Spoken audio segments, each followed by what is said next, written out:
चा सागर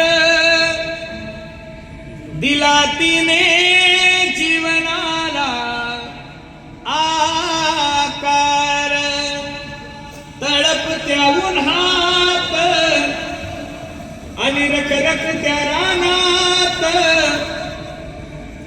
राहिली समाजासाठी तू ग कष्टाच्या घामात. कधी मिळेल मुठभर घास, कधी घडे तिला उपवास. ओल्या मातीतून चालताना तुडविले काट्याचे फास. आई माझी मायेचा सागर दिला तिने जीवनाला आकार. म्हणून प्रत्येकाने आपल्या आई वडिलांची सेवा करा, धर्माची सेवा करा. कार्यक्रमासाठी उपस्थित सर्व